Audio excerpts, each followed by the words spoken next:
Praise the lord. మీకు శుభము కలుగునుగాక. ఎలా ఉన్నారు? బాగున్నారా? గడిచిన వారము ఈ కార్యక్రమాన్ని మీలో చాలామంది వీక్షించారు. కొంతమంది కొత్తగా కూడాను సబ్స్క్రైబ్ చేసుకున్నారు. అందును బట్టి మీ అందరికీ కూడాను నేను ప్రత్యేకంగా వందనాలు తెలియజేస్తున్నాను. ఈ కడవరి కాలంలో దేవుడు మనతో మాట్లాడుతున్న ప్రతి మాట కూడాను మనము మన యొక్క హృదయాలకి అన్వయించుకోవాలి. అప్పుడు మాత్రమే దేవుడి యొక్క ప్రణాళికను మనము అర్థం చేసుకున్నవారు అవుతాము. అంతేకాకుండా లోకంలో ఎన్ని శ్రమలు కలిగినప్పటికీ కూడాను దేవుని యందు ఆనందించడం మనము ప్రారంభిస్తాం. ప్రేమైన వల్లరా, ఈ వారం కూడా మనము మొదటి పేతురు రాసిన పత్రిక 4వ అధ్యాయంలో నుంచి 12 నుంచి 19 వచనాలు చదువుకుందాము. ఈ అధ్యాయాన్ని ఈరోజు మనము కంప్లీట్ చేద్దాం. అంతకన్నా ముందుగా చిన్న ప్రార్థన చేసుకుందాం. మహోన్నతుడా, సర్వశక్తిమంతుడా, ఈ దినమును బట్టి, ఈ గడియను బట్టి, ఈ సమయాన్ని బట్టి దేవా నీకు వందనాలు.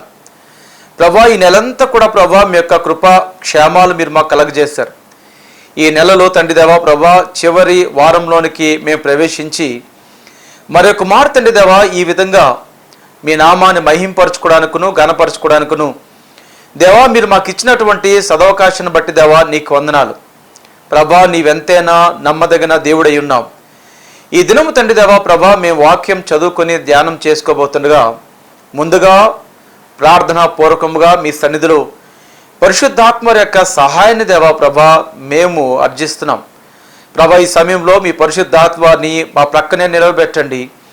శ్రేష్టమైన విషయాలు దేవా మీరు మాకు బోధించండి.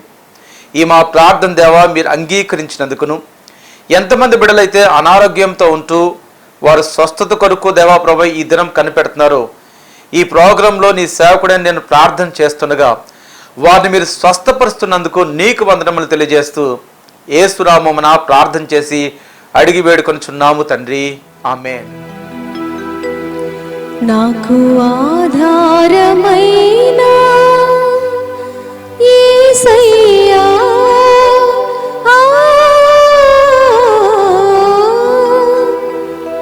ఆనుకొందును నీపై అనుక్షణము అనుక్షణము.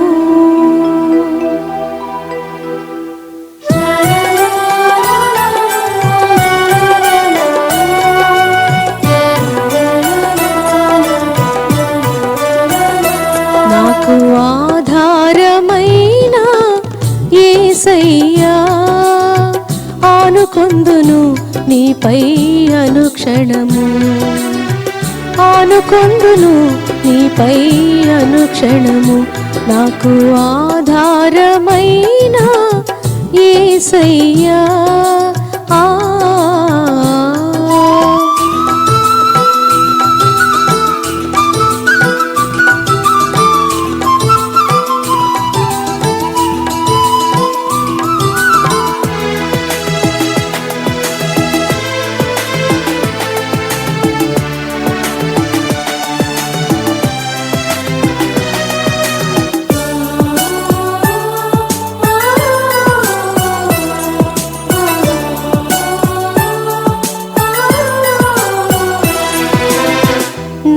దుఃఖములో ఓదార్పు నీవై, విశ్వాసమునకు ఆధారమైన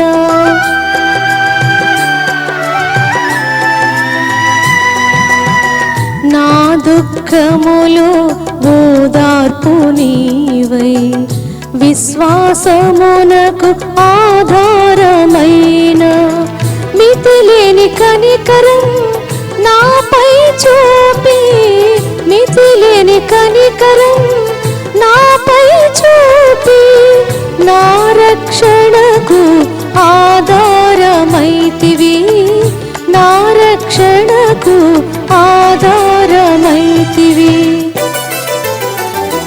నాకు ఆధారమైన యేసయ్యా,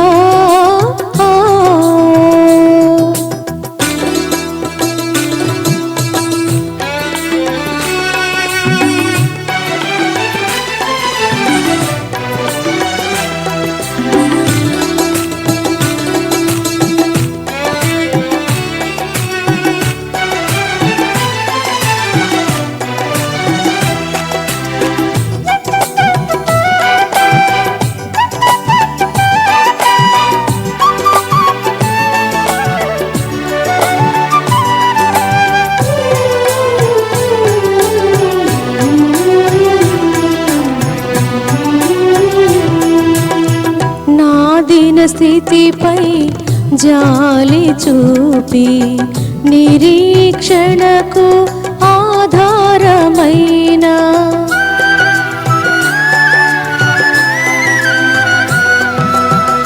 నా దీన స్థితిపై జాలి చూపి నిరీక్షణకు ఆధారమైన హద్దులేని నీ ప్రేమ నా హృదయ తాకగా, హద్దులేని నీ ప్రేమ నా హృదయ తాకగా, నే పరుగెడుదును నీ ఆజ్ఞలందున, నే పరుగెడుదును నీ ఆజ్ఞలందున.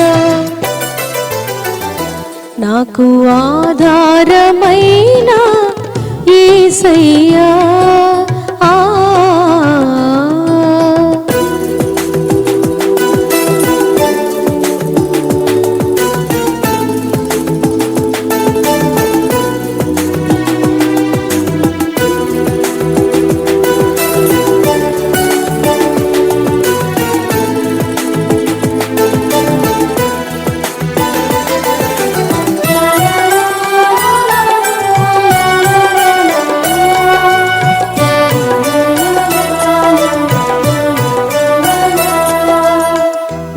హృదయ భారం నీవు మోసి వాగ్దానములకు ఆధారమైన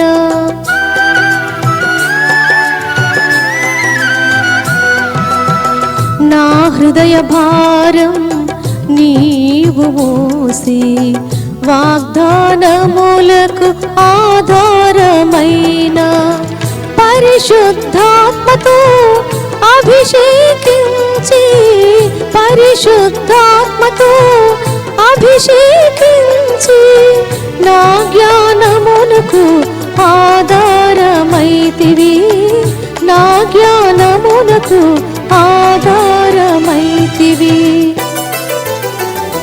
నాకు ఆధారమైన యేసయ్యా, ఆనుకొందును నీపై అనుక్షణము, ఆనుకొందును నీపై అనుక్షణము.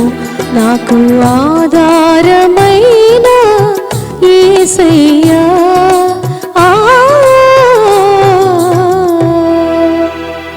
మాట విన్నారు కదా, మంచిది.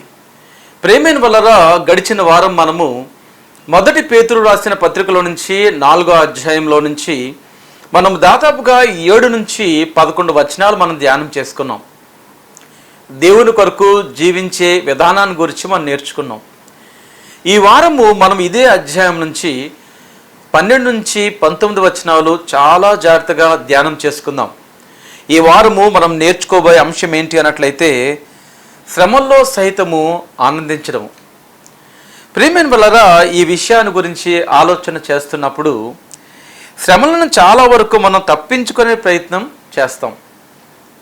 నిజానికి శ్రమలంటే ఎవ్వరికీ ఇష్టం ఉండదు, అవును కదా? శ్రమల గురించి మాట్లాడడం చాలా సులువు, కానీ ఆ శ్రమలను అనుభవించవలసినటువంటి గడియ వచ్చినప్పుడు ఆ శ్రమలను మనం తప్పించుకునే ప్రయత్నం చేస్తూ మనలో కొంతమంది అంటారు, దేవుడు ఒక మాట చెప్పాడు కదా, పావురం వలె మనం నిష్కపటముగా ఉండాలి, పాము వలె మనము వివేకులమై ఉండాలి, అందుకనే ఈ శ్రమ నాకు సంభవిస్తుందనే విషయాన్ని నేను ఎరిగి నేను ఇక్కడి నుంచి తప్పించుకొని పారిపోయాను, లేకపోతే నేను చనిపోతాను అని చాలామంది దేవుని యొక్క వాక్యాన్ని వారు రాంగ్ ట్రాన్స్లేట్, అంటే వారు తప్పుగా కూడాను దాన్ని ట్రాన్స్లేట్ చేసుకుంటూ వారి జీవితానికి అన్వయించుకుంటూ ఉంటారు. కానీ ఒక విషయాన్ని మనం ఎప్పుడు కూడా మర్చిపోకూడదు. క్రైస్తవ శ్రమ ఈ లోక శ్రమతో పోలిస్తే అది చాలా వేరు.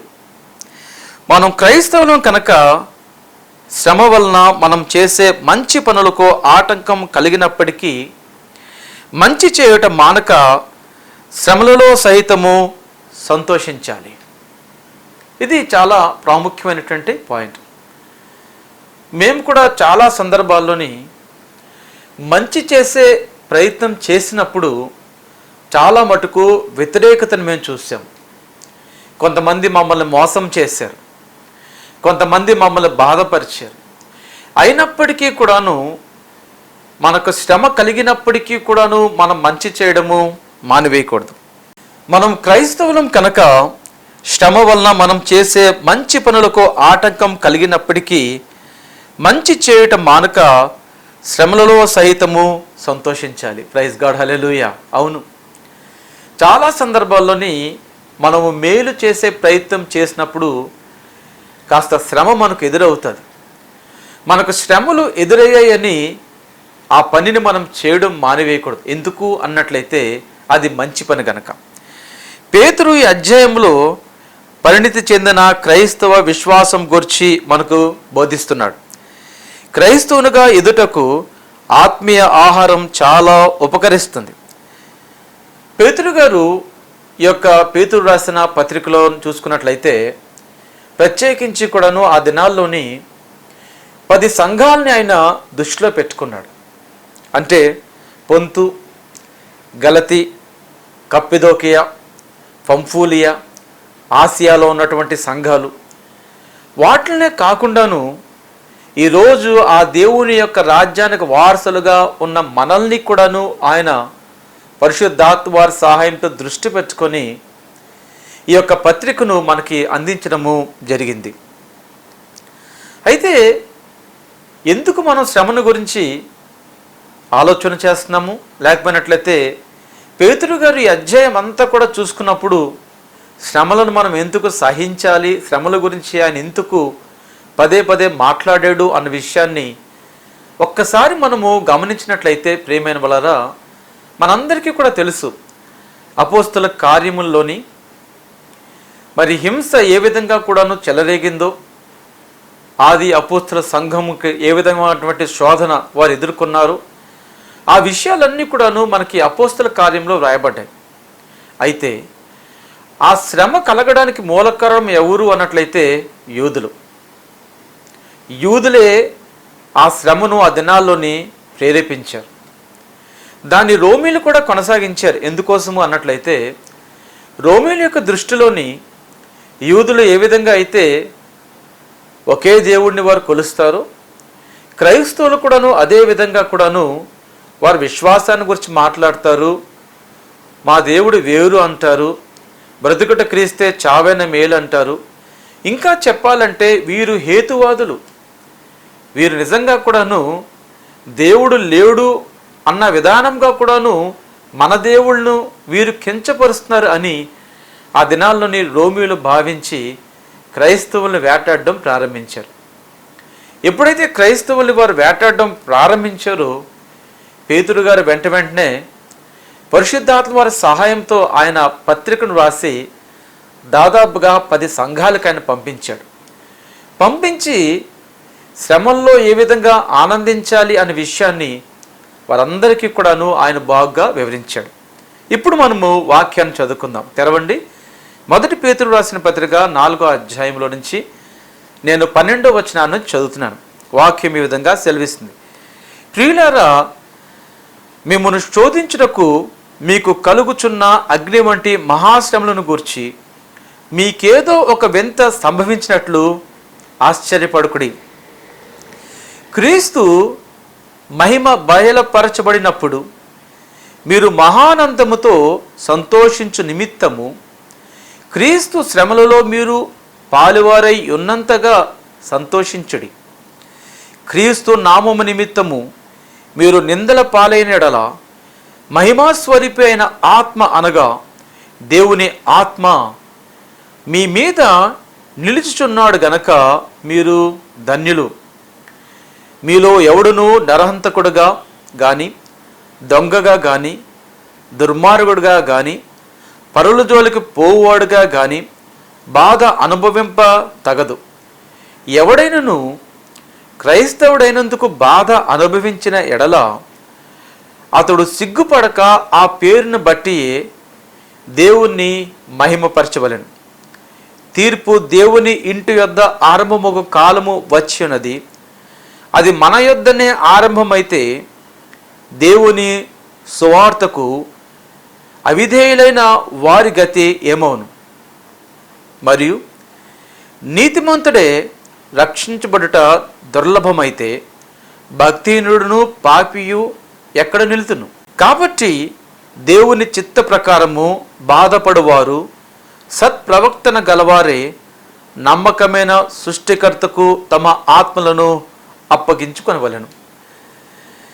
ఈ యొక్క 12వ వచనం నుంచి 19వ వచనాన్ని మనము చాలా జాగ్రత్తగా తరోగా స్టడీ చేసినట్లయితే మనకు దాదాపుగా కూడాను 6 అంశాలు, అంటే శ్రమలలో సైతం ఎందుకు ఆనందించాలి అన్న విషయం మీద పేతురు గారు 6 విషయాలు మనకు ఆయన బోధించడము జరుగుతుంది.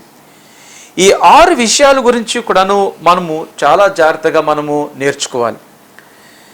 ప్రియమైన వాళ్ళరా, దేవుని ప్రణాళిక ప్రకారము ఈ శ్రమలు జరుగుతున్నాయా, లేకపోయినట్లయితే అపవాది మనల్ని శోధిస్తుందా అన్న అంశాన్ని మనం చాలా జాగ్రత్తగా కూడాను పరిగణనలో తీసుకున్నట్లయితే ఈ 6 విషయాలు అంటే ఏంటి? శ్రమలలో సహితము మనము దేవునిలోని ఆనందించాలి. ఆ దేవునిలోని ఆనందించే విధానాన్ని గురించి పేతురు గారు వివరిస్తూ 6 విషయాలు మనకు బోధించాడు. దాంట్లో మొట్టమొదటి విషయం ఏంటి అన్నట్లయితే, ఆశ్చర్యపడకుడు కానీ ప్రణాళికను గమనిద్దాం. ఏంటి ఆశ్చర్యపడకూడదు, ఏంటి ప్రణాళికను గమనిద్దాం అంటే, ఈ 12వ వచనంలోని పేతురు గారు అంటారు, ప్రియులారా, మిమ్మల్ని శోధించుటకు మీకు కలుగుచున్న అగ్ని వంటి మహాశ్రమను గూర్చి మీకేదో ఒక వింత సంభవించినట్లు ఆశ్చర్యపడుకుడి. ఈ వచనాన్ని మనము జాగ్రత్తగా పరిశీలించుకున్నట్లయితే మొట్టమొదటి శతాబ్దం నుంచి 21వ శతాబ్దం వరకు కూడాను చాలా జాగ్రత్తగా మనం పరిశీలించినట్లయితే రాజుల పరిపాలన కాలము జరిగింది. రాజుల పరిపాలన కాలం జరిగిన తర్వాత ఆ పరిపాలన కాలము విచ్ఛిన్నం అయిపోయింది. తర్వాత ప్రజాస్వామ్యం వచ్చింది. ఆ ప్రజాస్వామ్యం కూడా కొన్ని ప్రాంతాల్లోని కమ్యూనిజం వచ్చింది. కమ్యూనిజం అంటే అందరికీ కూడాను తెలుసు. చైనాలోని కమ్యూనిస్టులు ఉన్నారు. అదేవిధంగా చూసుకున్నట్లయితే మనకు రష్యాలోని కమ్యూనిస్టులు ఉన్నారు. ఇంకా కొన్ని దేశాల్లోని ఇప్పటికీ కూడాను కొంతమంది రాజులు పరిపాలన చేస్తున్నారు. కానీ ఈ భూ ప్రపంచం మీద చాలా మటుకు కూడాను ఒక 80% వరకు కూడాను 80 to 80% వరకు కూడాను ప్రజాస్వామ్యం రాజ్యం వెళ్తుంది. ప్రజలే పాలకుల్ని ఎన్నుకుంటున్నారు. కానీ మొట్టమొదటి శతాబ్దం నుంచి ఇప్పటి వరకు కూడాను సంఘము యొక్క చరిత్రను మనం చాలా జాగ్రత్తగా పరిశీలించినట్లయితే సంఘము చాలా హింసించబడింది. ఈ విషయాన్ని గురించి ఆలోచన చేస్తున్నప్పుడు ప్రేమైన వాళ్ళరా, వైబా పెర్పుట అనే ఒక స్త్రీ యొక్క వృత్తాంతము నాకు గుర్తొచ్చింది. ఆ స్త్రీ యొక్క వృత్తాంతాన్ని గురించి ఆలోచన చేస్తున్నప్పుడు ఈ స్త్రీ మార్చి 7వ తారీఖు 2003 సంవత్సరం నాడు ఆమె హతసాక్షిగా మార్చబడింది.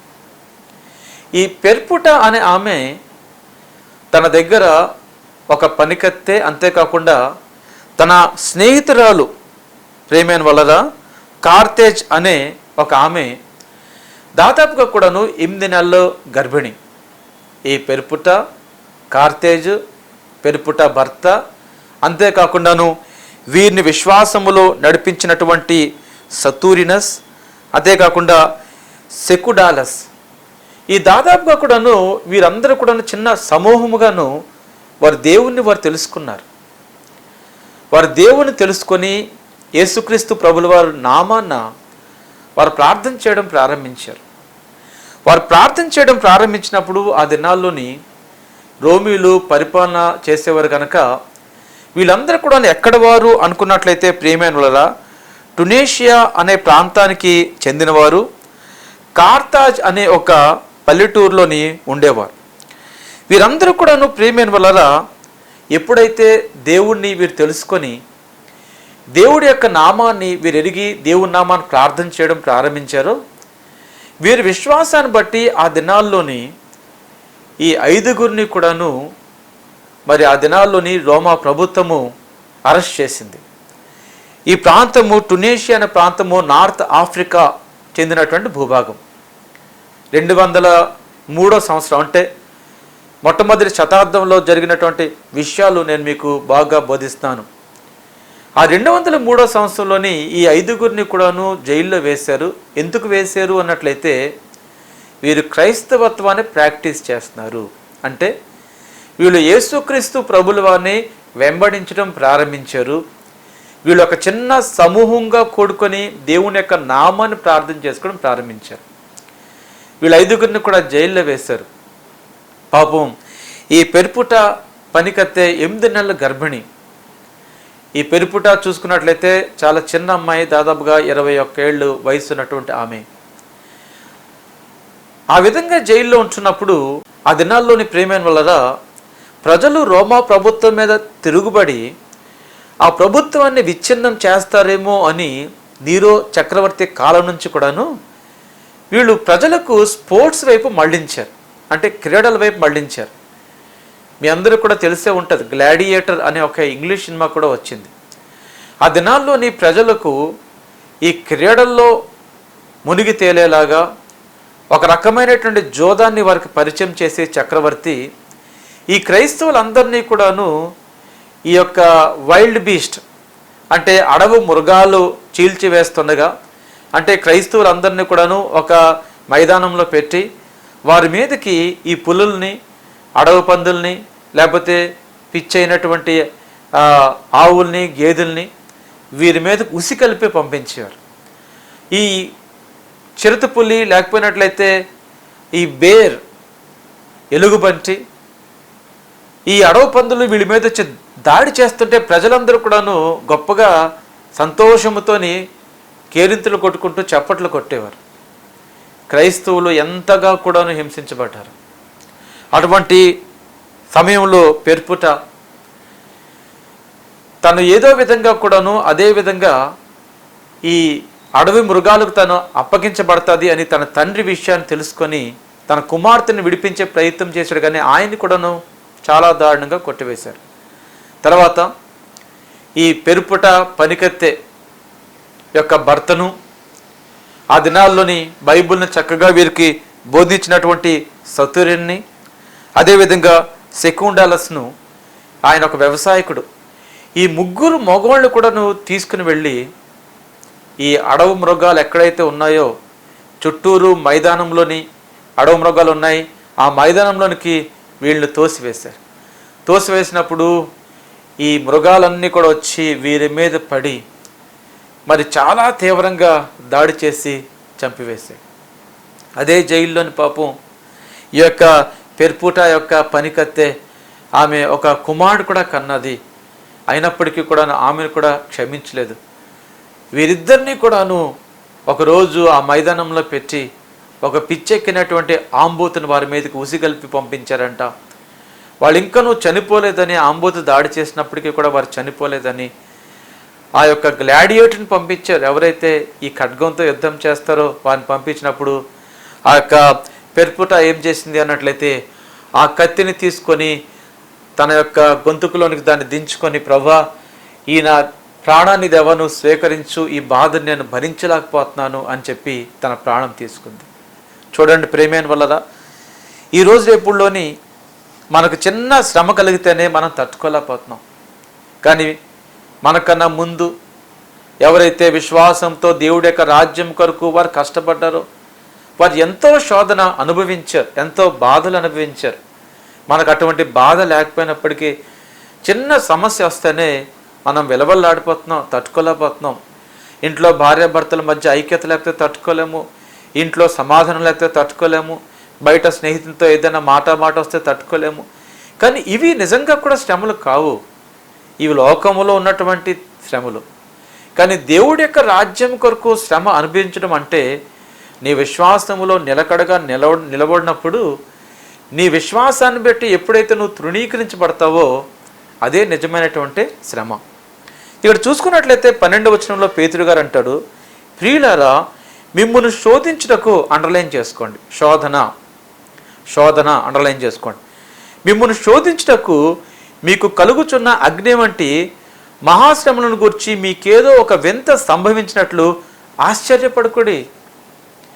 విశ్వాసాన్ని బట్టి ఎప్పుడైతే నీ యొక్క విశ్వాసం యేసుక్రీస్తు ప్రభుల వారి యందు స్థిరపరచబడిందో, ఎప్పుడైతే సమాజంలో నీకు వ్యతిరేకంగా కుట్రలు జరిగాయో, నీకేదో ఒక వింత సంభవించినట్లు నువ్వు ఆశ్చర్యపడవలసిన అవసరం ఏమి కూడాను లేదు. దేవుని ప్రణాళిక ప్రకారం శ్రమలు ఆయన ప్రణాళికలో భాగం. ప్రైజ్ గాడ్, హల్లెలూయా. చాలా జాగ్రత్తగా మనం గమనిద్దాం. మన జీవితం పట్ల ఆయన ప్రణాళిక కలిగి ఉన్నాడు. మనకు వస్తున్నటువంటి శ్రమలు కూడాను దేవుడి యొక్క ప్రణాళికలో భాగం. మన శ్రమలకు మూల కారణము అపవాది కావచ్చు. దానికి అర్థం ఏంటి అన్నట్లయితే, మన విశ్వాసంలో బాగా బలపడుతున్నప్పుడు మనల్ని పడగొట్టే ప్రయత్నం అపవాది చేస్తుంది. మన శ్రమలకు ఒక కారణం అపవాది కావచ్చు.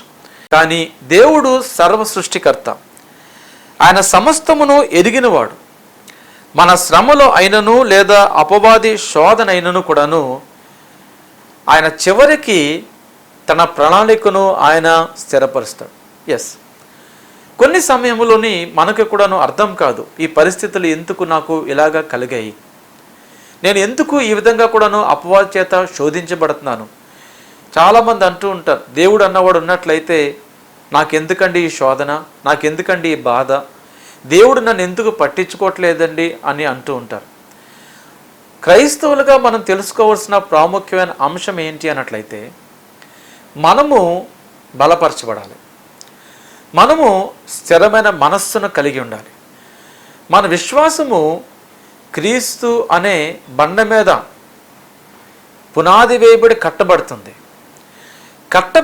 కనుక నువ్వు చక్కగా కూడాను పునాది మీద కట్టబడినటువంటి ఇల్లు ఏ విధంగా అయితే గాలిని, వాతావరణాన్ని, తుఫాన్ని తట్టుకుని నిలుస్తుందో, మన వ్యక్తిగతమైన జీవితంలో కూడాను అటువంటి పరిస్థితులు సంభవించినప్పుడు మనము కూడాను తట్టుకొని నిలవాలని దేవుడు కొన్ని సందర్భాల్లోని తన ప్రణాళికలో భాగంగా మనల్ని శ్రమల గుండా ఆయన తీసుకుని వెళ్తుంటాడు.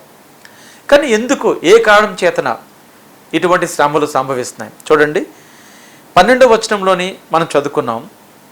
ఏంటి అన్నట్లయితే, ప్రియులారా, మిమ్మల్ని శోధించుటకు మీకు కలుగుచున్న అగ్ని వంటి మహాశ్రమను గురించి మీకేదో ఒక వింత సంభవించినట్లు ఆశ్చర్యపరకుడి. 12వ వచనం. 17వ వచనం అంటాడు, తీర్పు దేవుని ఇంటి యొద్ద ఆరంభమగు కాలము వచ్చి ఉన్నది, అది మన యొద్దనే ఆరంభమైతే దేవుని సువార్తకు అవిధేయులైన వారి గతి ఏమవును అని ఈ ప్రాంతంలో పేతురు గారు ఒక మంచి ప్రశ్న వేస్తున్నాడు. ఈ 2 వచనాలు అంటే 12వ వచనాన్ని, ఆ 17వ వచనాన్ని రెండిటిని మనం గమనించినట్లయితే మనం గమనించదగ్గ విషయము, తీర్పు భూలోకమంతటా వ్యాపిస్తుంది. దానికి అర్థం ఏంటి అన్నట్లయితే, ఈ అగ్ని వంటి శ్రమలు వచ్చినప్పుడు సంఘము కూడా కాలిపోద్ది. ఎవరు కూడాను ఆ విషయంలోని ఎగ్జామ్షన్ ఏమి కూడా లేదు. కరోనా వచ్చింది, కరోనా వస్తే అవిధేయులే మాత్రమే చనిపోతున్నారా?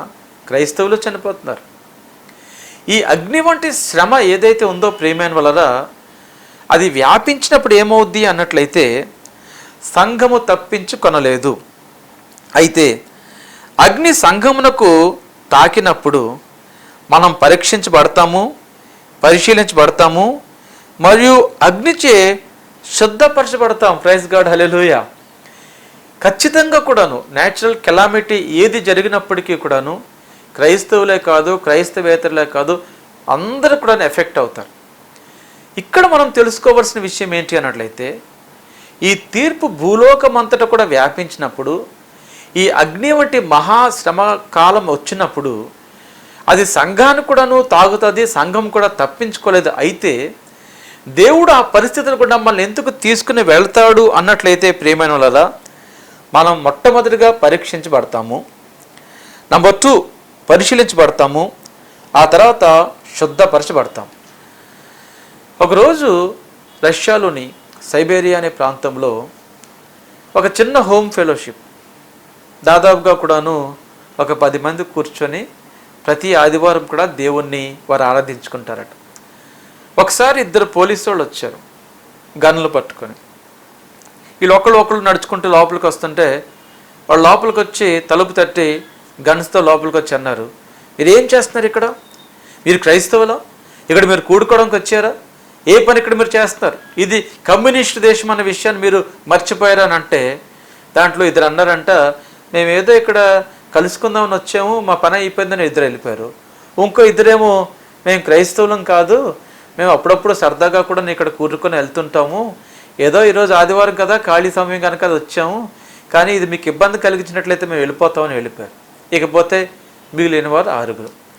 ఆ 6 ఏమన్నారంటే, మీరు విన్నది నిజమే, మేము క్రైస్తవులము, ఈ ప్రాంతంలో దేవుణ్ణి మేము ఆరాధించుకోవడానికి మేము కూడుకున్నామని చెప్పినప్పుడు ఈ 2 పోలీసు వారు అంటే వారి సైనికులు వారిద్దరు కూడా ఏమన్నారంటే, మాకు కూడా ఇదే కావాలి, ఎందుకంటే మేము కూడా మా హృదయం యేసుక్రీస్తు ప్రభుల వారికి ఇచ్చాము, ఒకవేళ మీతో కలిసి మేము ఈ ప్రాంతంలో ఆరాధించినట్లయితే ఇక్కడ కానీ ఎవరైనా నిలువెచ్చిన పరిస్థితిలో ఉన్నట్లయితే వారి వల్ల మనం అందరూ కూడా బాధపడతాం కనుక మేము కొంచెం కఠినంగా ప్రవర్తించామని చెప్పారు. ప్రైజ్ గాడ్, హల్లెలూయా.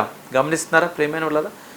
చాలామంది శ్రమలు వచ్చినప్పుడు వారు పరిశీలించబడుతున్నారు అని, వారు పరీక్షించబడతారని, ఈ అగ్ని వంటి పరిస్థితులు దేవుడు వారిని శుద్ధ హృదయం దయచేయబోతున్నాడని, వారిని పరిశుద్ధులుగా చేయబోతున్నాడనే విషయాన్ని వారు మర్చిపోయి వారి భయకంపితులు అయిపోయి పారిపోతూ ఉంటారు. కానీ మీరు గుర్తుంచుకోవాల్సిన విషయం ఏంటంటే, శ్రమ అన్నది దేవుని యొక్క ప్రణాళికలో భాగము అనే విషయాన్ని ఎవరు కూడాను మర్చిపోవద్దు అని మీ అందరికీ కూడా నేను ఈ సమయంలో తెలియజేస్తాను. ప్రపంచాన్ని అగ్ని దహించినప్పుడు అయితే అది మేల్కొల్పు అవుతుంది, లేకపోయినట్లయితే అది నాశనం అవుతుంది. అగ్ని వంటి శ్రమలలో మనము కాల్చబడినప్పుడు దేవుడు మనలను ద్వేషిస్తున్నాడని కాదు, అయితే శుద్ధపరచుచున్నాడు. దేవుడు పాపమును అసహించుకొనుచున్నాడు, మనలను అంటే తన పిల్లలను ప్రేమిస్తున్నాడు గనక మనలను తప్పించి ఆరని అగ్నితో పాపాన్ని ఆయన తొలగిస్తాడు. ప్రైజ్ గాడ్, హల్లెలూయా. ఈ శ్రమలకి గల కారణం ఏంటండి? ఎందుకండి ఈ విధంగా నేను శోధించబడుతున్నాను, బాధించబడుతున్నాను, నాలో సంతోషం లేకుండా పోయిందండి? చాలామంది అంటుంటారు, ఏమండి మేము బాప్తీసం తీసుకున్నామండి, మేము బాప్తీసం తీసుకున్న తర్వాత మాకు నిజంగా కూడాను శ్రమలు ఎక్కువగా సంభవిస్తున్నాయంటే మంచిదే. దేవుడు మిమ్మల్ని పరిశీలిస్తున్నాడు, దేవుడు మిమ్మల్ని పరీక్షిస్తున్నాడు, దేవుడు మిమ్మల్ని శుద్ధపరుస్తున్నాడు. పేతురు గారు ఇదే పత్రికలో నుంచి ఇంకా కొంచెం ముందుకు వెళ్ళినట్లయితే మీరు చదువుకోండి. పేతురు రాసిన పత్రిక 1వ అధ్యాయంలోని 7వ వచనం అంటాడు, నశించిపోవు సువర్ణము అగ్ని పరీక్ష వలన శుద్ధపరచబడుచున్నది కదా అన్న మాట ఈ ప్రాంతంలో ఉంది. మట్టిలో ఎక్కడో ఉంటుంది బంగారం. కొంతమంది మధ్యకాలంలో టీవీ చూశాను, ఆ జనాలందరూ కూడా వెళ్ళి ఆ కొండను తవ్వడం ప్రారంభించారు. ఎందుకంటే ఆ కొండను తవ్వుతున్నప్పుడు వచ్చినటువంటి మట్టిని బాగా జల్లించి నీటితో కడుగుతున్నారు. వాళ్ళు చక్కగా కూడాను మరి పసుపుగా కూడాను కొన్ని మొక్కలు ఆ ప్రాంతంలో వాళ్ళు చూపిస్తారు. ఏంటంటే బంగారం దాంతో అయిపోయిందంటే కుదరదు. అదంతా కూడా తీసుకుని వెళ్ళి మళ్ళీ ఫర్నేస్లో వేసి ప్రేమైన వల్ల ఎప్పుడైతే దాన్ని బాగా కూడా మండిస్తారో అప్పుడు ఏమవుద్ది అన్నట్లయితే అది మేలింపు కలిగినటువంటి బంగారంగా బయటికి వస్తుంది. అదేవిధంగా కూడాను మనకు కూడా శ్రమలు కలిగినప్పుడు దేవుడి యొక్క పరీక్షలో మనం నిలవాలని, దేవుడు మనల్ని పరిశీలిస్తున్నాడని, మనల్ని శుద్ధపరుస్తున్నాడనే విషయాన్ని ఎవరు కూడా మర్చిపోద్దు. అందుచే మన శ్రమలను గురించి ఆశ్చర్యపడడం మానేసి ఇది దేవుని ప్రణాళిక అని గుర్తిద్దాం. ఇది దేవుని పరీక్ష, అగ్నితో శుద్ధి చేయబట్ట. మన నిజమైన విశ్వాసానికి ఇదే నిదర్శనం. మన విశ్వాసము బలపరచుటకు ఇది సాక్ష్యం. ప్రైజ్ గాడ్, హల్లెలూయా. మన విశ్వాసములో బలపడ్డాము అన్నడానికి సాక్ష్యం ఏంటి అన్నట్లయితే శ్రమలోనే ఆనందించడమే. పేతురు గారు కూడాను మనం చదువుకున్న అంశంలోని 6 విషయాలు మనకి ఆయన తెలియజేస్తున్నాడు. మొట్టమొదటి విషయం చూసాము. రెండో విషయము క్రీస్తుతో ఐక్యపరచబడ్డాము అనుటకు సాక్ష్యము ఏంటంటే శ్రమలు. శ్రమలలో ఆనందించుడి, ఎందుకంటే క్రీస్తుతో మీరు ఐక్యపరచబడ్డారనడానికి అదే సాక్ష్యం. శ్రమలు వచ్చాయి అంటే దాని యొక్క అర్థం ఏంటంటే మీ పాత రోత జీవితం ఏదైతే ఉందో బాప్తిస్మం అనే పునర్జన్మ సంబంధమైన స్నానం ద్వారా క్రీస్తు యొక్క మరణములో మనం కూడాను పాలిభాగస్థలము అవుతున్నాం. అంతేకాకుండాను ఎప్పుడైతే యేసుక్రీస్తు ప్రభువు వారిని ధరించి లోకంలో జీవించడం ప్రారంభించామో శ్రమలు ఎదురైనప్పుడు మనం సంతోషించాలి. ఏంటి అన్నట్లయితే మనము క్రీస్తుతో ఐక్యపరచబడ్డామని దానికి సాక్ష్యం ఏంటి అన్నట్లయితే శ్రమలు అనే విషయాన్ని ఎవరు కూడా మర్చిపోదు. మనము 13వ వచనాన్ని చదువుదాం. అంటాడు, క్రీస్తు మహిమ బయలుపరచబడినప్పుడు మీరు మహానందముతో సంతోషించు నిమిత్తము క్రీస్తు శ్రమలలో మీరు పాలువారై ఉన్నంతగా సంతోషించడి. ప్రైజ్ గాడ్, హల్లెలూయా. ఈ ప్రాంతంలోని పేతురు గారు అంటాడు, క్రీస్తు మహిమ బయలుపరచబడినప్పుడు ఆయన ఖచ్చితంగా కూడాను ఆయన రెండవ రాకడలో వస్తున్నాడు. దాని అర్థము మన శ్రమలు మనవే కాదు, అవి దేవునివి కూడాను. దాని యొక్క అర్థం ఏంటంటే ఆయన యొక్క రెండవ రాకడలోని ఏం జరుగుతుంది అన్నట్లయితే ప్రియమైన వలరా ఆయనతో మనము ఐక్యపరచబడతాము. అంతేకాకుండాను ఈ శ్రమలు, ఈ కష్టాలు, ఈ శోధనలు ఏవైతే ఉన్నాయో అవి మనవు మాత్రమే కాదు, మన కొరకు ఆయన కూడా శ్రమపరచబడ్డాడు. ఆయన కూడాను శ్రమపరచబడ్డాడు. చూడండి, యాకోబు రాసిన పత్రిక 1వ అధ్యాయంలో నుంచి నేను 2వ వచనం చదువుతున్నాను. వాక్యం ఈ విధంగా సెలవిస్తుంది, నా సహోదరులారా, మీ విశ్వాసమునకు కలుగు పరీక్ష ఓర్పును పుట్టించిన ఎరిగి మీరు నానా విధములైన శోధనలో పడినప్పుడు అది మహానందమని ఎంచుకొనిడి. యాకోబు గారు కూడా అంటున్నాడు, ఏంటి అంటే మన విశ్వాసానికి ఎప్పుడైతే పరీక్ష కలిగిందో అది మనకు ఓర్పును పుట్టిస్తుంది. ఎందుకోసం అన్నట్లయితే మీరు నానా విధములైన శోధనలో పడినప్పుడు అది మహానందమని ఎంచుకొనిడు. శోధనలో పడినప్పుడు మహా ఆనందమని ఎంచుకోండి అని యాకోబు గారు ఈ ప్రాంతం మనకు తెలియజేస్తున్నాడు. అయితే ప్రియమైన వల్లరా నా ప్రశ్న ఏంటి అన్నట్లయితే మనం నిజంగా కూడాను మన శోధనలోని మనం సంతోషించగలుగుతున్నామా? నిజంగా కూడాను దేవుడు మనకు విడుదల దయచేస్తాడు అని మనం ఆనందించగలుగుతున్నామా? లేకపోయినట్లయితే మనము కేవలము ఒక నామకార్థ క్రైస్తవులుగానే మనం జీవిస్తూ కేవలము మన రోజులు బాగున్నంత వరకు కూడాను, మన పరిస్థితులు బాగున్నంత వరకు కూడాను మన విశ్వాస పరిమాణం ఒక విధముగా ఉండి మన పరిస్థితులు ఎప్పుడైతే సన్నగిల్లాయో, ఎప్పుడైతే మనకు కొన్ని శోధనలు గుండా మనం వెళుతున్నామో ఆ సమయంలో మనం దేవుని నిందించడం ప్రారంభిస్తున్నామేమో ఒకసారి మీరు అందరూ కూడాను గమనించాలి. ప్రేమ వల్ల క్రైస్తవ జీవితానికి మొట్టమొదటి నాంది ఏంటి అన్నట్లయితే మనం ఇప్పుడు కూడాను పరిశీలించుకోవాలి. ఎందుకోసం అన్నట్లయితే ఇదివరకు మనం చేసిన ప్రయాణం వేరు, ఇప్పుడు చేస్తున్న ప్రయాణం వేరు. బాప్తిసం తీసుకోలేనంత వరకు కూడాను మనం లోకంలోనే మన ఇష్టానుసారంగా మనం జీవించాము.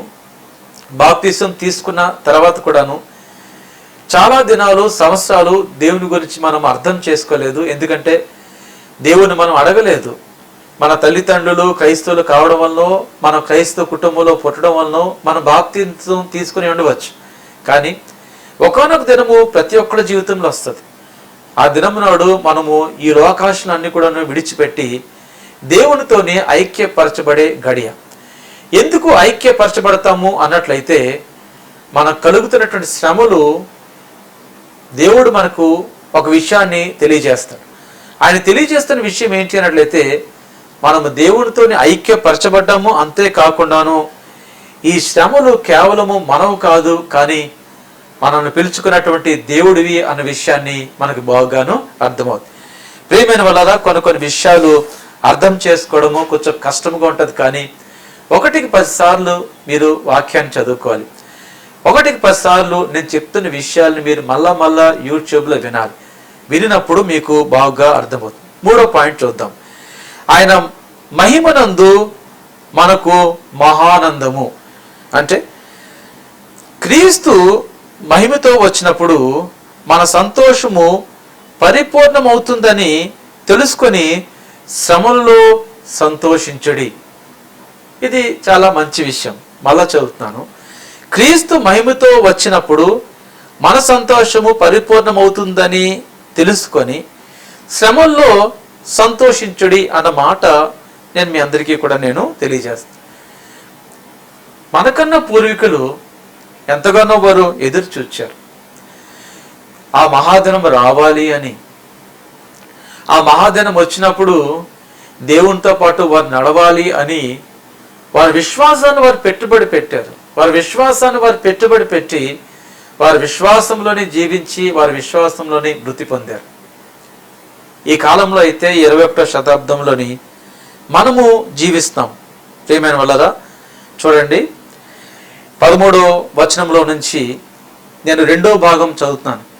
క్రీస్తు శ్రమలలో మీరు పాలువారైనంతగా సంతోషించుడి అన్న మాట ఈ ప్రాంతంలోని వ్రాయబడింది. ఎందుకు మనము సంతోషించాలి, ఎందుకు మనకు మహా ఆనందం కలుగుతుంది అన్నట్లయితే ఆయన మహిమతో వచ్చినప్పుడు మన సంతోషము పరిపూర్ణమవుతుంది. చూడండి, 1 పేతురు రాసిన పత్రిక 1వ అధ్యాయంలో నుంచి 11వ వచనం చదువుకున్నట్లయితే వాక్యము ఈ విధంగా సెలవిస్తుంది. ఆత్మ క్రీస్తు విషయమే శ్రమలను గూర్చియు వాటి తర్వాత కలుగుబో మహిమను గూర్చి ముందుగా సాక్ష్యమిచ్చినప్పుడు ఆ ఆత్మ ఏ కాలమున ఎట్టి కాలమును సూచించుచూ వచ్చనో దాన్ని విచారించి పరిశోధించిరి. ప్రైజ్ గాడ్, హల్లెలూయా. ఇక్కడ చూసుకున్నప్పుడు ఖచ్చితంగా కూడాను there is a time, the time is expiring. దేవుడి యొక్క రాకడ సమీపించింది. దేవుడి యొక్క రాకడ సమీపించింది గనక ప్రేమైన వలన మనము సిద్ధపాటు కలిగి జీవించాలి. మనము చాలా సిద్ధపాటు కలిగి ఈ లోకములో గొప్ప శ్రమ సంభవించినప్పుడు, ఈ లోకములో గొప్ప శ్రమ సంభవించినప్పుడు ఆదరణ పరలోకం నుండి మనకు గొప్ప ఆదరణ. ప్రేమైన వలన 2 తిమోతి రాసినటువంటి పత్రిక నీ పరిస్థితులను బట్టి నుంచి నీవు మనము 12వ వచనాన్ని ఈ శ్రమలను తాళలేవని అనుకునవచ్చు. అయితే 2వ అధ్యాయము 12వ క్రీస్తులో ఉన్నావని సహించిన వారైతే నమ్మినప్పుడు ఆయనతో కూడా ఆయన ఆత్మ నీపై ఆయనను నిలుస్తుంది. ఎరుగుమంటే మనలను ఆయన ఎరుగునను. ఓకేనండి, సహించిన వారమైతే ఆయనతో కూడా మనం చదివిన ప్రదీప్ తీసేసి అందుకనే అంటాడు ప్రేమనులరా 2వ తిమోతి రాసినటువంటి పత్రిక అయితే 2వ అధ్యాయంలో నుంచి తండ్రి యొక్క మహిమతో 12వ వచనాన్ని చదువుకున్నాము. ఆయన 2వ తిమోతి రాసిన పత్రిక 2వ అధ్యాయము 12వ వచనం అంటాడు సహించిన వారైతే ఆయనతో కూడా ఏలుదాము, జాగ్రత్తగాను ఆయనను ఆయన మహిమనందు మాకు మనలను ఆయన మహానందం కలుగుతుంది. సహించిన వారమైతే ఆయనతో కూడా ఏలుదము. దేవుని ఆత్మ మనపై నిలిచి ఈ లోకములో మనము దేవుని ఒప్పుకున్న వల్ల సమస్త దేవతల శ్రమలను ఆనందించడం నేర్చుకున్నాము. ఎందుకంటే ఆయన మనపై నిలుస్తున్న. అందుకనే ఈ విషయాన్ని మనము ఈ లోకంలో గొప్ప శ్రమ సంభవించినప్పుడు ఆయన మహిమనందు పరలోకం నుండి మనకు గొప్ప ఆనందం కలుగుతుంది అన్న విషయాన్ని ఎవరు నీ పరిస్థితులను బట్టి నీవు ఈ లోకంలో దేవుని ఆత్మ మనలేవని అనుకునవచ్చు. అయితే నువ్వు క్రీస్తులో ఉన్న 4వ వచనంలోని ఈ మాట నమ్మినప్పుడు ఏంటి అన్నట్లయితే ఆయన ఆత్మలో ఆనందించడం నేర్చుకుందాము. ఎందుకంటే ఆయన ఆత్మ ఇశ్రాయేలు జనాంగం కూడాను నిలుస్తుంది.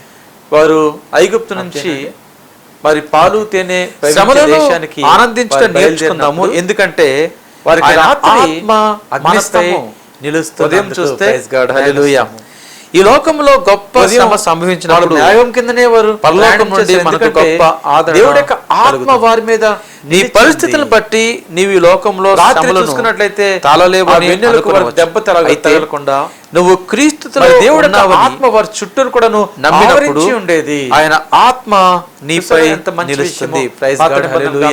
అవును, దేవుడు చేసినటువంటి ఇశ్రాయేలు కూడాను జనాంగము అలాగే ఇశ్రాయేలు జనాంగం కూడా ఈ కాలంలో కూడాను వారు మీరు తెలుసుకోవాల్సిన విషయం ఏంటంటే మరి దేవుడి యొక్క ఆత్మ దేశానికి మనపైన నిలుస్తుంది అన్న విషయాన్ని ఎవరికి రాత్రి మరవద్దు. అగ్నిస్తంభం ఖచ్చితంగా కూడా మనము ఆత్మ పూర్ణమై ఉన్నాము అన్న విషయాన్ని ఎవరు కూడాను వాళ్ళు మేఘం కిందనే ప్రయాణం చేశారు. ఎందుకంటే దేవుడి యొక్క ఆత్మ వారి మీద మాట నిలిచింది. చదివి రాత్రి ముందుకు వెళ్దాము. 5వ అధ్యాయంలో కొండ మీద ప్రసంగంలోని ఆయన దేవుడి యొక్క ఆత్మ వారి చుట్టూ ఆవరించి ఉండేది. నా నిమిత్తము జనులు చూసారా ఎంత మిమ్మల్ని మంచి విషయమో. నిందించి, పాత నిబంధన గ్రంథంలోని హింసించి, దేవుడు చేసినటువంటి మీ కార్యాలు మీద ఎంతో ఘనమైన అబద్ధముగా కార్యాలు. చెడ్డ అలాగే, మాటలల్లా అలాగే. పలుకున్నప్పుడు ఈ కాలంలో మీరు కూడా ధన్యులు. మీరు Praise God, తెలుసుకోవాల్సిన hallelujah. విషయం ఏంటంటే ప్రజలు దేవుడి యొక్క ఏమనుకున్నా సరే ఆత్మ పర్లేదు. మన పైన దేవుడు అయితే నిలుస్తుంది మనల్ని ధన్యులుగా అన్న పిలుస్తున్నాడు విషయాన్ని ఎవరు కూడా అదే అధ్యాయంలో నుంచి 16వ వచనం ఖచ్చితంగా కూడాను మనము మనుషులు ఉన్నాము అన్న విషయాన్ని చూచి ఎవరు కూడాను పరలోకమందున చూడండి, మీ ప్రియమైన తండ్రిని వాళ్ళ మహిమపరిచినట్లు మత్తయి సువార్తలో నుంచి వారి ఎదుట మీ ఒక వెలుగు మాట నేను ప్రకాశింపనేడి. చదివి వారి ముందుకు ఎదుట వెళదాము. మత్తయి దేవుడి సువార్త యొక్క 5వ వెలుగును ఏ అధ్యాయంలో విధంగా కొండ మీద ప్రకాశింపనిస్తామంటే, ప్రసంగంలోని ఆయన ఈ దేవుడి విధంగా యొక్క అంటాడు. ఆత్మ నీ మీద 11వ ఎప్పుడైతే వచనం ఆవరించిందో అప్పుడు నా మాత్రమే నిమిత్తము అది జనులు మిమ్మల్ని సంభవిస్తారు. నిందించి, లేకపోయినట్లయితే హింసించి, అది సంభవించదు. మీ మీద అయితే దేవుడి యొక్క అబద్ధముగా ఆత్మ నీ మీద చెడ్డ మాటలల్లా నిలిచి ఉందని పలుకున్నప్పుడు ఎప్పుడు నీకు అర్థమవుతుంది మీరు అన్నట్లయితే, ధన్యులు. నీవు God, hallelujah. మాట్లాడుతున్నప్పుడు ప్రజలు దేవుని యొక్క ఏమనుకున్నా సరే వెలుగు పర్లేదు. నీలోని దేవుడు అయితే ఇతరులు మనల్ని ధన్యులుగా కనుగొంటారు. పిలుస్తున్నాడు. అదే మాట అదే అధ్యాయం నుంచి 16వ వచనంలో అంటాడు, మనుషులు మీ మనుషులు మీ సత్క్రియలను చూచి మొట్టమొదటి పరలోకమందున మీ తండ్రిని మహిమపరచునట్లు వస్తున్నాయని మనం వారి ఎదుట మీ వెలుగు ప్రకాశింపనేడి. మనుషులు మీ సత్క్రియలను చూచి వారి ఎదుట పరలోకమందున మీ దేవుడి తండ్రిని యొక్క వెలుగును ఏ మహిమపరచునట్లు విధంగా వారి ఎదుట ప్రకాశింపనిస్తామంటే, మీ వెలుగు దేవుడి యొక్క ప్రకాశింపనేడి. ఆత్మ నీ మీద ఎప్పుడైతే ఆవరించిందో Ultimate goal ఏంటి అప్పుడు అన్నట్లయితే మాత్రమే అది పరలోకంలో ఉన్నటువంటి తండ్రి లేకపోయినట్లయితే అది సంభవించదు. అందుకనే ఈ అయితే లోకంలో దేవుడి యొక్క ఆత్మ నీ మీద ఓపికగా నిలిచి ఉందని ఎప్పుడు చేయాలి నీకు అని అర్థమవుతుంది అపోస్తలుడు పౌలు గారు అన్నట్లయితే తెలియజేస్తున్నారు. నీవు మాట్లాడుతున్నప్పుడు అపోస్తలుడు పౌలు గారు తెలియజేస్తున్నారు. దేవుని యొక్క వెలుగు సత్క్రియలు నీలోని ఓపికగా చేసినప్పుడు ఇతరులు ఏమవుతుంది కనుగొంటారట్లయితే అదే మాట మీరు యేసుక్రీస్తు ఆత్మ ప్రభువు పూర్ణులై వారు ఉన్నారన్న ఈ విషయాన్ని ప్రాంతంలో అంటాడు, మనుషులు మిమ్మల్ని మీ ఎదుర్కొనే ప్రతి సత్క్రియలను ఒక్కరు చూచి కూడా చాలా విషయాన్ని జాగ్రత్తగా గమనిస్తారు అన్న విషయాన్ని మీరు మొట్టమొదటి పాయింట్ లో మర్చిపోవద్దు. చెప్పాను. చూడండి, సమస్యలు, శ్రమలు నుంచి వస్తున్నాయని మనం నేను మంచి పనులు 14వ చేయడము అధ్యాయంలో నుంచి మానివేయకూడదు. 13వ వచనాన్ని మనుషులు మీ చదువుతున్నాను. సత్క్రియలను చూచి ఆ ప్రాంతంలో పరలోకమందున వాక్యము మీ తండ్రిని ఈ విధంగా మహిమపరచినట్లు సెలవిస్తుంది. వారి ఎదుట మీ వెలుగు అంతటా ప్రకాశింపనేడి. ఇప్పుడు నుండి Praise God, hallelujah. ప్రభువునందు Ultimate మృతునందు goal మృతులు ఏంటి ధన్యులని అన్నట్లయితే, వ్రాయమని పరలోకం నుండి ఒక తండ్రి స్వరము చెప్పుట వెంటనే నిజమే మహిమపరచబడాలి. వారు అందుకనే తమ ఈ లోకములోని ప్రయాసములు మాని సత్క్రియలు విశ్రాంతి ఓపికగా పొందుదురు. చేయాలి వారి అని క్రియలు అపోస్తలుడు వారి పౌలు వెంట తెలియజేస్తున్నారు. పోవునని ఆత్మ అపోస్తలుడు పౌలు గారు చెప్తున్నాడు. తెలియజేస్తున్నారు. Praise God, hallelujah. సత్క్రియలు ఈ ఓపికగా లోకంలోని చేసినప్పుడు ఏమవుద్ది ఎంత అన్నట్లయితే, సంపాదించుకున్నప్పటికీ మీరు కూడా ఆత్మ పూర్ణులై ఉన్నారన్న డబ్బును విషయాన్ని తీసుకువెళ్ళాం, మిమ్మల్ని ఎదుర్కొనే బంగారాన్ని ప్రతి ఎవరు ఒక్కరు కూడా తీసుకువెళ్ళలేరు. భూములు విషయాన్ని తీసుకుని గమనిస్తున్నారు దేన్ని అన్న కూడాను తీసుకుని వెళ్ళలేరు. వెళ్ళలేరు కూడా అది విషయాన్ని గమనిస్తారు జరిగే అన్న పని కూడాను విషయాన్ని మీరు కాదు. మర్చిపోవద్దు. అయితే చూడండి, ప్రకటన గ్రంథంలో నుంచి దేన్ని తీసుకుని వెళ్తాము? నేను ఈ లోకంలో 14వ అధ్యాయం నుంచి 13వ క్రియలను వచనాన్ని మనం చదువుతున్నాను. తీసుకుని వెళ్తాం. ఆ అందుకని ప్రాంతంలోని ఇందాక వాక్యము మత్తయి సువార్త ఈ విధంగా 5వ అధ్యాయంలో సెలవిస్తుంది. 16వ వచనంలో మీ సత్క్రియలు అన్న మాట అంతటా యేసుక్రీస్తు ఇప్పుడు ప్రభువు నుండి వారు మాట్లాడారు. ప్రభువునందు మృతునందు మృతులు ధన్యులని వ్రాయమని వ్రాయమని మనకు పరలోకం వెలుగును నుండి ఒక ప్రకాశింపనివ్వాలని స్వరము చెప్పుట చెప్పాడు. వెంటనే ఎందుకు నిజమే అంటే, వారు తమ పరలోకమందున తండ్రి ప్రయాసములు మాని మహిమపరచబడాలి. విశ్రాంతి పొందుదురు.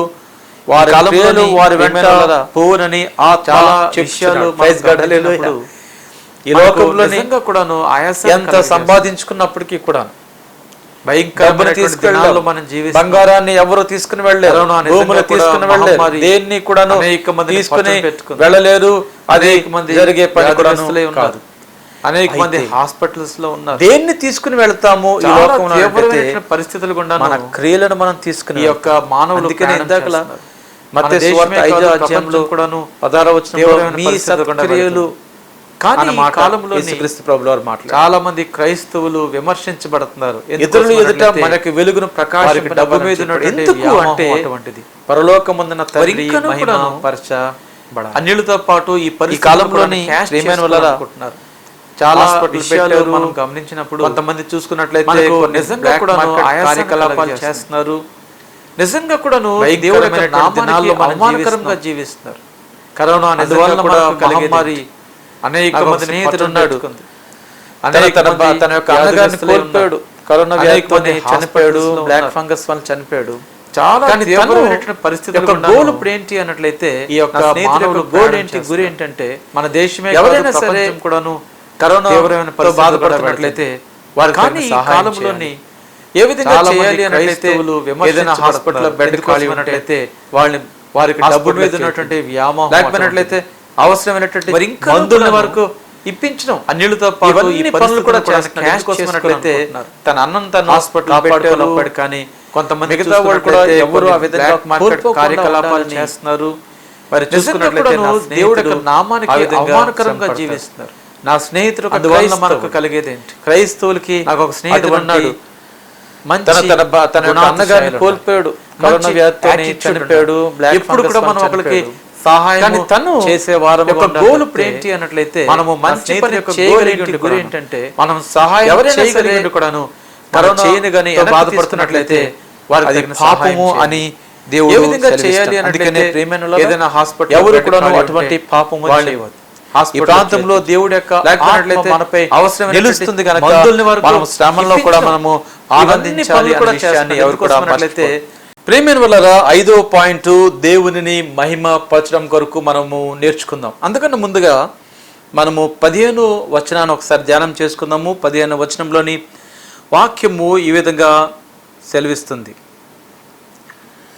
మీలో ఎవడును నరహంతకుడుగా గాని, దొంగగా గాని, దుర్మార్గుడుగా గాని, పరుల జోలికి పోవాడుగా గాని బాధ అనుభవింప తగదు. ప్రైజ్ గాడ్, హల్లెలూయా. చాలా మంచి మాట ఈ ప్రాంతంలోని చెప్పాడు. చాలా సందర్భాల్లోని మనము శోధించబడ్డానికి గల మూల కారణము మనమే. ఎందుకోసము అన్నట్లయితే మన యొక్క ప్రవర్తన ఈ ప్రాంతంలో వ్రాయబడింది. మీలో ఎవడును నరహంతకుడుగా కానీ, నరహంతకుడుగా కానీ అంటే కత్తి పట్టుకుని కనిపించేవాడిని పొడిచేసినవాడే నరహంతకుడు కాదు. ఒక వ్యక్తి నాశనమైపోవాలని కోరుకోవడం కూడా నరహత్యే. ఒక వ్యక్తి మీద కక్ష కలిగి ఉండి ఆ వ్యక్తిని దేవుడికి అప్పగించకుండాను ఆ వ్యక్తి ఏదో విధంగా కూడాను మనము హారం చేయాలి అని ఎప్పుడైతే అనుకున్నామో, ఆ తలంపు ఎప్పుడైతే మనలో కలిగిందో ఆటోమేటిక్గా కూడాను మనము నరహంతకులమే. నెంబర్ 2, దొంగగా కానీ చాలా సందర్భాల్లోని నేనేంటండి దొంగతనం చేశాను అని అంటే, మలాకీ గ్రంథంలో ఒక మాట అంటున్నాడు, ప్రవక్త అయినటువంటి మలాకీ అంటాడు, మరి దేవుడు మలాకీ గారితో మాట్లాడుతూ మీరు నన్ను దొంగలించారు అంటాడు దేవుడు. మేమేం దొంగలించాం తండ్రి అంటే, దశంభాగాలు తీసుకురావట్లేదు, ప్రతిష్టార్పణలు తీసుకురావట్లేదు, నాకు రావలసినటువంటి రాబడి నా ఆలయములో ఆహారం ఉండినట్లు మీరు తీసుకురావాల్సినవి తీసుకుని రావడం లేదు కనుక మీరు నిజంగా కూడా దొంగలించారు. ఈ విషయాన్ని కూడాను అండర్లైన్ చేసుకోండి. ఆ తర్వాత దుర్మార్గుడుగా కానీ, చాలామందికి కోపం వస్తుంటుంది, నాకు కూడా కోపం వస్తుంది. ఆ కోపాన్ని కంట్రోల్ చేసుకోలేకపోయినట్లయితే మనం దుర్మార్గులుగా పిలువబడతాం. ఎందుకంటే కోపం వచ్చినప్పుడు మన నోటి నుంచి ఎటువంటి మాట వస్తుందో మనకే తెలియదు.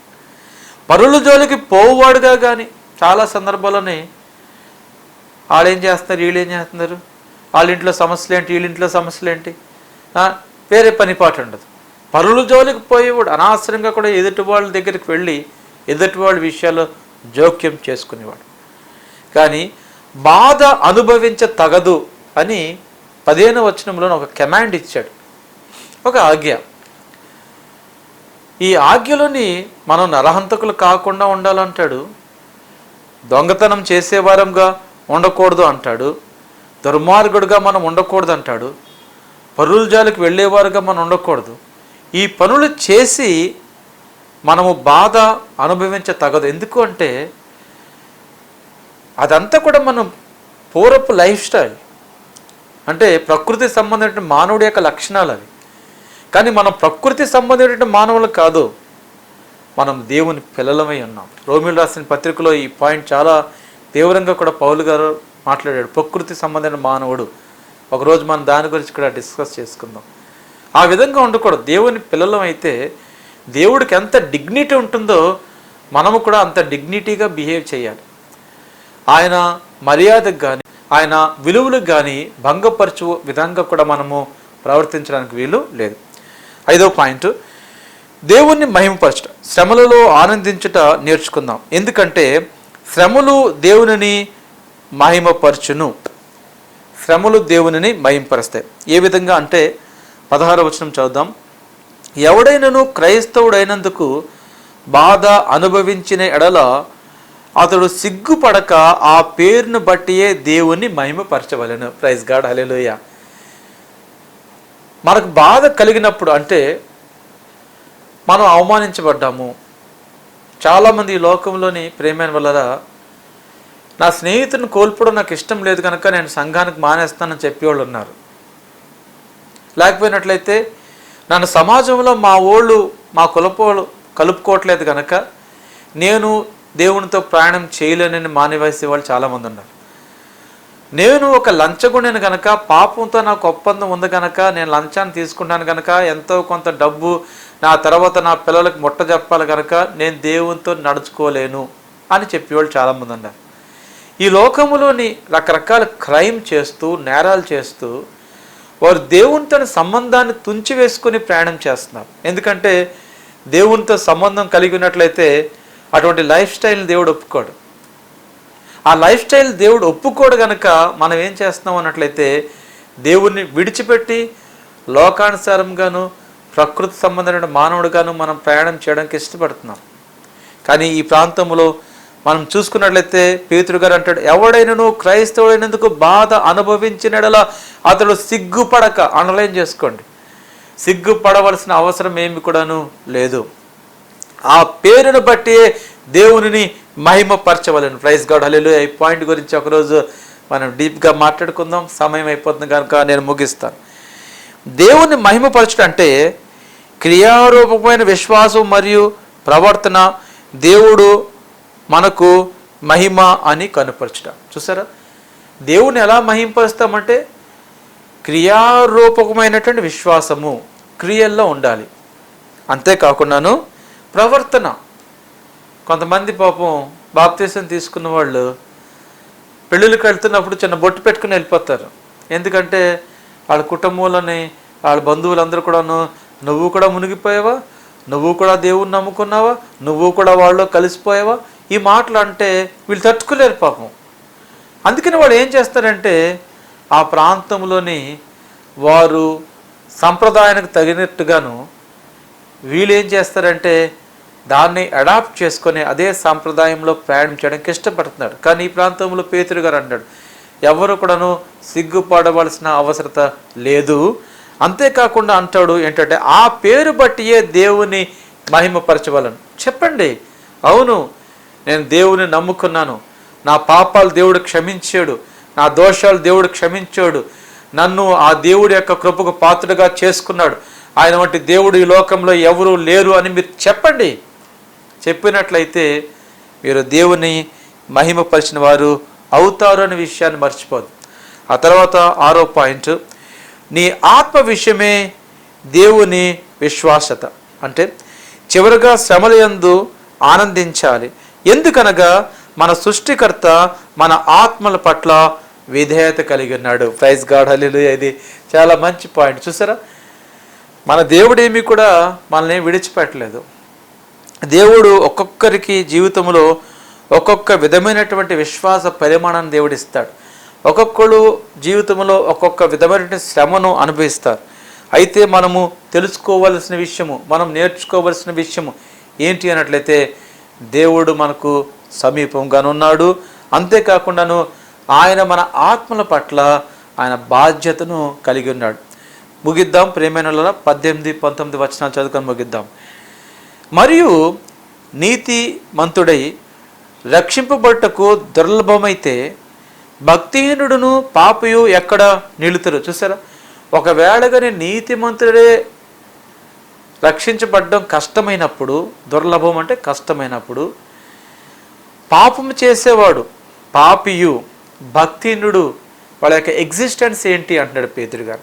19వ వచనం అంటాడు, కాబట్టి దేవుని చిత్త ప్రకారము బాధపడువారు సత్ప్రవర్తన గలవారే నమ్మకమైన సృష్టికర్తకు తమ ఆత్మలను అప్పగించుకొనవలెను. ప్రైజ్ గాడ్, హల్లెలూయా. మనము మన ఆత్మలను మన సృష్టికర్త అయినటువంటి యేసుక్రీస్తు ప్రభుల వారికి అప్పగించాలి. ఎప్పుడైతే అప్పగించామో ప్రేమైన వలన ఆయన కూడా మన ఆత్మల పట్ల విధేయతను ఆయన కనుపరుస్తాడు. అందుకనే అంటాడు, మన ఆత్మల పట్ల దేవుడు విధేయతను కనపరుస్తాడు, అయితే దేవుడు తన యొక్క విశ్వాస్యతను కనపరుస్తాడు. సో 6 విషయాలు ఈరోజు మనం నేర్చుకున్నాం. ఈ మొదటి పేతురు రాసిన పత్రిక 4వ అధ్యాయాన్ని మనం కంప్లీట్ చేస్తాం. ఈ వచనాలు ఒకదాని తర్వాత ఒకటి చెప్పడం అన్నది కొంచెం కష్టమైన పని. వింటున్న వాళ్ళు కూడా 1-2 సార్లు విన్నట్లయితే సబ్జెక్ట్ మీకు బాగా అర్థమవుతుంది. మనం దేని గురించి నేర్చుకుంటున్నామంటే శ్రమలను గురించి నేర్చుకుంటున్నాం. ప్రస్తుత పరిస్థితులు, ప్రస్తుతం మన భారతదేశంలో జరుగుతున్నటువంటి పరిస్థితులు, ప్రపంచం మొత్తం మీద కూడాను ఏ విధంగా అయితే ఈ యొక్క కరోనా వైరస్ వలన అనేక మంది చనిపోవడం మనం చూసాం. అనేక మంది ఈ వ్యాధికి గురవడం కూడా మనం చూసాం. కానీ ప్రియమైన వలరా, మన విశ్వాస విషయంలో మనం పరీక్షించబడినప్పుడు, మనం శ్రమ అనుభవించవలసి వచ్చినప్పుడు మీరు తెలుసుకోవాల్సిన విషయం ఏంటంటే ఆ శ్రమ కేవలము మనది మాత్రమే కాదు, కానీ మనకన్నా దేవునిది కూడా అనే విషయాన్ని మీరు గమనించాలి. ఎప్పుడైతే ఈ విషయాలు గమనించారో మీరు మీ యొక్క విశ్వాసాన్ని స్థిరముగా కూడాను ఆ క్రీస్తు అనే బండ మీద ప్రతిరోజు కూడా కట్టబడుతూ శ్రమలు, శోధనలు, బాధలు కలిగినప్పుడు కూడాను విశ్వాసం నుంచి పడిపోకుండా మీరు నిలకడగా ఉంటారు. ఎందుకోసం అన్నట్లయితే దేవుడు మన పట్ల బాధ్యతను కలిగి ఉన్నాడు. ఆయన ఆత్మను మన మీద కుమ్మరించున్నాడు. ఎందుకోసం అన్నట్లయితే మన శ్రమల ద్వారా ఆయన మహిమపరచబడుతున్నాడు కనుక. ఈ విషయాలు ఎవరు కూడా మరువద్దు. మీకు ఏమైనా ప్రశ్నలు ఉన్నట్లయితే మీరు ఎప్పుడైనా సరే స్క్రీన్ మీద కనిపిస్తున్నటువంటి నంబర్కు మీరు వాట్సాప్ చేయవచ్చు, ఫోన్ కాల్ చేయొచ్చు. అంతేకాకుండా మీకు ఏదైనా ప్రార్థన అవసరం ఉన్నట్లయితే ఖచ్చితంగా కూడా మాకు తెలియజేయండి. ఇంకా మంచి విషయం ఏంటి అన్నట్లయితే మా సంఘంలో రూప్ కుమార్ ఉన్నాడు. ఈ మధ్యకాలంలో ఎవరికైనా సరే కరోనా టెస్ట్ చేయించుకోవాలి అనుకున్నట్లయితే మరి ఖచ్చితంగా కూడాను రూప్ కుమార్ యొక్క నంబరు మీకు గ్రూప్లో ఉంది. ఎవరికైనా కావాలంటే ఫోన్ చేయండి, నెంబర్ పెడతాము. మీ ఇంటి దగ్గరకు వచ్చి మరి మిగతా వాళ్ళు తీసుకునే దానికన్నా తక్కువ రేటుకే ఈ టెస్టులు మీకు చేసి పెడతాడు కనుక ఈ చర్చ్ ద్వారా మీకు వస్తున్నటువంటి ఫెసిలిటీని మీరు యూటిలైజ్ చేసుకోండి. చిన్న ప్రార్థన చేసుకుని ముగిద్దాం. మహోన్నతుడా, సర్వశక్తిమంతుడా, ఈ దినము 6 అంశాలు దేవా మీరు మాకు నేర్పించారు. అంటే శ్రమల్లో ఏ విధంగా ఆనందించగలము అన్న విషయాన్ని మీరు మాకు బాగా అర్థం చేశారు. విన్న విషయాలు ఏవి కూడా దేవా ప్రభా మేము మర్చిపోకుండా మా హృదయ క్షేత్రములో తండ్రి ఈ వాక్యాన్ని భద్రపరుచుకునే భాగ్యం దయచారు. ముఖ్యంగా తండ్రి ఇది కడవరి కాలము, మీరాకడ సమీపించున్నది. మానవుల తండ్రి దేవా కుట్రపూరితంగా అనేక రకాలైనటువంటి వైరస్లను దేవా ప్రభా మానవుల్లోనికి పంపించి మానవుల యొక్క సంఖ్యను తగ్గించాలి అని దేవా బయోలాజికల్ వెపన్స్ ద్వారా దాడి చేస్తున్నటువంటి భయంకరమైన కాలము. అయితే మీరు పరలోకం నుంచి అన్నీ మీరు చూస్తున్నారు, అన్నీ మీరు గమనిస్తున్నారు ప్రభా. ఇదిగో తండ్రి, మీరు నమ్మదగిన దేవుడు అయినందుకు ప్రతి ఒక్క క్రైస్తవుని దేవా మీరు సంరక్షిస్తున్నందుకును, ప్రతి ఒక్క పాపికిని దేవా మీరు అవకాశం దయచేస్తున్నందుకును నీకు వందనములు తెలియజేస్తాం ప్రభా. మీ నుండి వేరుపడి మేమేమీ చేయలేం తండ్రి, కానీ మేము ఎప్పుడైతే మీకు అంటుకట్టబడతామో మేము బహుగా ఫలిస్తాం ప్రభా. ఈ లోకంలో మేము బహుగా ఫలించాలని ఆశపడుతున్నాము. మీ దీవెనలు, ఆశీర్వచనాలు మేము మా కుటుంబాలు అనుభవించాలని ఆశపడుతున్నాం. మేము అనేక మందికి దీవెనకరంగాను ఆశీర్వాదకరంగా ఉండాలని మేము ఆశపడుతున్నాం. మా ఆశను దేవా మీరు నెరవేర్చండి. ఈ సమయంలో తండ్రి గడిచిన వారము కొంతమంది కరోనాతో బాధపడుతున్న వారి గురించి ప్రార్థన చేసినప్పుడు మీరు స్వస్థపరిచారు. ఈ వారం తండ్రి దేవా ప్రభా మరి సతీష్ కుమార్ అనే నా స్నేహితుడి గురించి ప్రార్థన చేస్తున్నాను. ఆయన వైజాగ్లో హాస్పిటల్లో ఉంటుండగా మీ అదృశ్య హస్తాన్ని కుమారుడి మీద పెట్టి సంపూర్ణమైన స్వస్థత విడుదల దయచేసిన దేవా నీకు వందనాలు. శారద అనే చెల్లెల గురించి ప్రార్థన చేస్తున్నాను. ఆ చెల్లెలు కూడా దేవా మీరు ముట్టి స్వస్థపరిచిన దేవా నీకు వందనాలు. మా సంఘంలో ఉన్న ప్రతి బిడ్డను దేవా జ్ఞాపకం చేసుకుంటున్నాము. ఎవరెవరైతే ఈ కార్యక్రమాన్ని వీక్షిస్తున్నారో వారందరి గురించి కూడా ప్రార్థన చేస్తున్నాము. ప్రతి ఒక్కరిని దీవించండి, ప్రతి ఒక్కరిని ఆశీర్వదించండి. ఆ దినముల్లోని యోబు గారి దినాల్లో యోబు ఇంటి చుట్టూరు కూడా ఏ విధంగా కంచి వేశారో అదేవిధంగా మా అందరి కుటుంబాల చుట్టూరు కూడా మా ఇంటి చుట్టూ కూడా దేవ మీరు కంచెను వేయండి. నీ రక్షణ కవచాన్ని దేవ మీరు మాకు దాయిచ్చాయి. 91 కీర్తన 10వ వచనం ప్రకారంగా ఏ తెగులు నీ గుడారానికి సమీపించదనే వాగ్దానాన్ని ఎత్తిపట్టుకుని ప్రార్థన చేస్తున్నాం ప్రభా. ఇదిగో తండ్రి, మా అందరి ఇళ్ళు చుట్టూరు కూడా దేవ ప్రభా మీరు దేవదూతలకు కావలి ఉంచినందుకును దేవా నీ యొక్క వాగ్దానం అందరి జీవితంలో నెరవేరుతున్నందుకు నీకు వందనాలు తెలియజేస్తూ ఒకే ఒక నిజరక్షకుడైన యేసు నామమున ప్రార్థన చేసి అడిగి వేడుకొనుచున్నాము తండ్రి, ఆమేన్. యేసు రక్తమే జయము, ప్రవేశ రక్తమే జయము, ప్రవేశ నామమున సంపూర్ణ విజయము, అపవాదికులకంత నాశనం కలుగునుగాక, ఆమేన్. మన పరమ తండ్రి అయిన దేవుని ప్రేమయు కుమారుడు నిజరక్షకుడైన యేసు క్రీస్తు ప్రభుల కృపయు పరిశుద్ధాత్మిక అన్యోన్య సహవాసమును ఎంతమంది అయితే ఈ టీవీ కార్యక్రమం ద్వారా ఏకీపిస్తున్నారో వారందరికీ సదాకాలము తోడై యుండును గాక. Amen, amen, amen. దేవుడు మిమ్మల్ని దీవించును గాక.